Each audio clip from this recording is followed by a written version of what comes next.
So we are asking why man throughout the world, at whatever level of society, class he may be, this is one thing he is pursuing.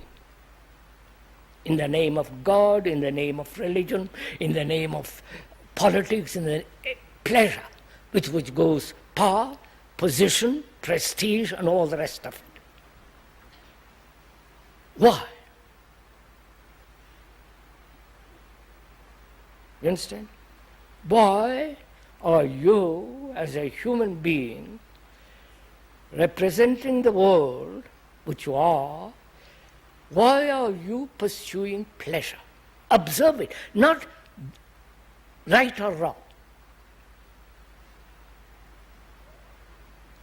Why is there this demand?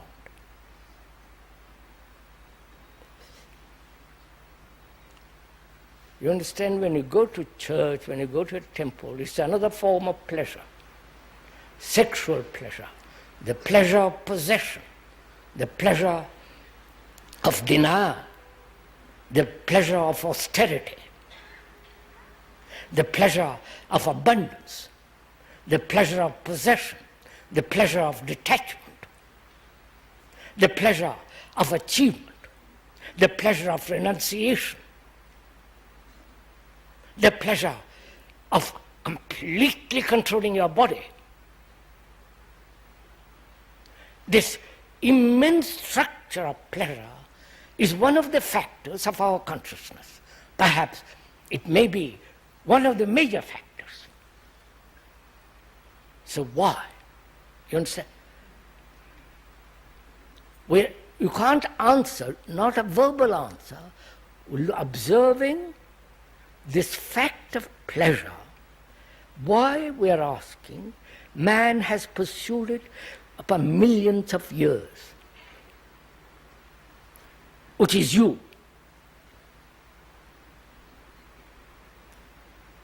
Knowledge is a great factor of pleasure. The pleasure of having read great many books, all the information, able to talk about it, inform people, you follow? The whole pleasure of knowledge. Why? Observe it, please, in yourself. Why you, as a human being, pursue this pleasure?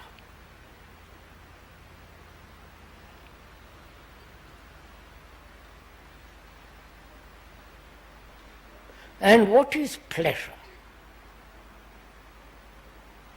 You understand? There's different kinds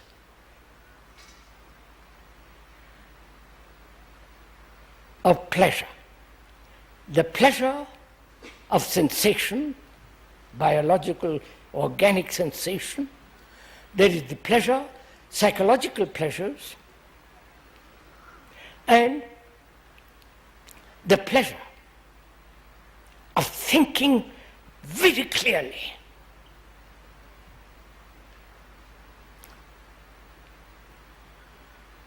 And what is this pleasure? Is joy that thing which comes uninvited?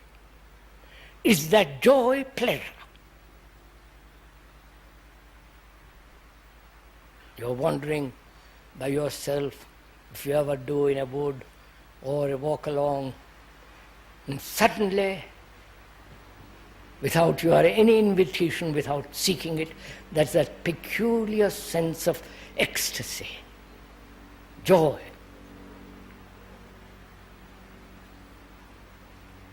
That is wholly different from pleasure.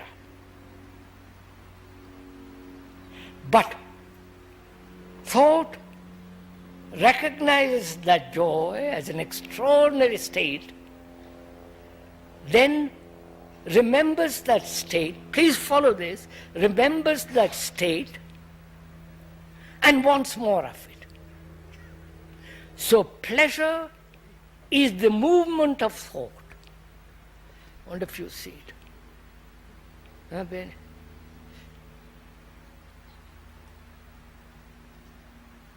I have had a pleasure of a good meal, and I remember it, and I say to myself, I must have it tomorrow. The pleasure of domination, pleasure of having power over others. All that is the movement of thought over an incident which has happened and stored up as memory. And the movement of that is pleasure. So joy is entirely different from pleasure. Moment you remember that joy, then it becomes pleasure. And enjoyment. When you see a mountain, listen to the running waters, or see a green field and a lonely tree in a field, there is a delight. There is a sense of, fullness, appreciation of this vastness, of this marvelous earth. Again, that feeling of enjoyment is taken over by thought and pursued. Therefore, that becomes pleasure. Is this clear? So, pleasure is the movement of thought in time. And we are conditioned to that. We seek enlightenment, a religious life, basically because it will give ultimate pleasure. Right? So pleasure is one of our basic principles in life, which is the pursuit of it. Not seeing the immense importance of seeing something extraordinary and not storing it. You understand? I wonder. This is, please, if I may point out to you again, this is very important. Because the brain is recording all the time. Recording every incident, every happening, every experience, it's like a computer, storing. Because in that storage there is great security. If there is no storing up, you are lost. So the brain needs security to function safely, intelligently, actively, efficiently. And so the brain stores up. As it stores up to act skillfully in the mechanical world, so brain stores up memory, knowledge as a means of its own security, which is obvious. Now, as long as that is operating, there is nothing new. Right? As long as the brain is operating, functioning, using its knowledge in skills, it is limited. It becomes mechanical. In that there is no basic freedom. So we're saying, is it possible to see something lovely, look at it, give your complete attention to it, and not record it? The moment you record it, it becomes the pursuit of pleasure. You understand? So is that possible? You have most pleasurable incident happening, extraordinarily pleasurable. To observe it and to be so completely attentive that the brain doesn't record, then that incident is over and not carried over. So that's important to find out, because it's part of meditation. This is real meditation. If you want to go into it very deeply, this is real meditation, because to find out if there is in the area of the brain or in the mind, in the universe, in the global existence, a state, a dimension in which thought has never entered. Therefore, culture, civilization has never touched it. To find that out, and that is the real meditation, that's the real religious life. To find that out, one must find out why this recording process goes on all the time. Do you understand? If the process goes on all the time, then the brain becomes mechanical. Our brains are mechanical, part of it. Is there another part of the brain which is not mechanical? To find that out, registration must come to an end. You follow?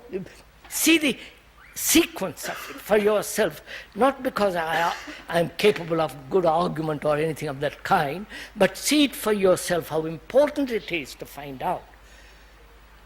If there is an area where thought with its mechanistic activity has never entered, and you can only find that out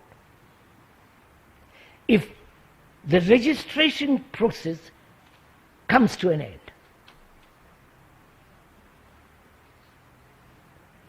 That is, can the brain observe, be fully, completely attentive with all the senses to that particular happening, to that particular incident, be fully aware. And when it's so completely aware, there is no recording. You can do it for yourself. You can see it.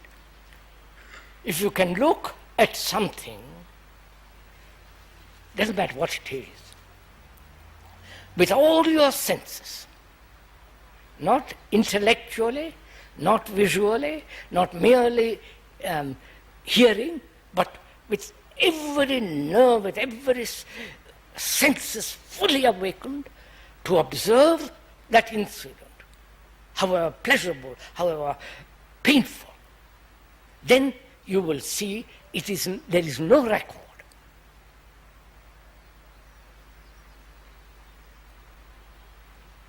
Don't agree with me. Don't say yes, that's marvelous.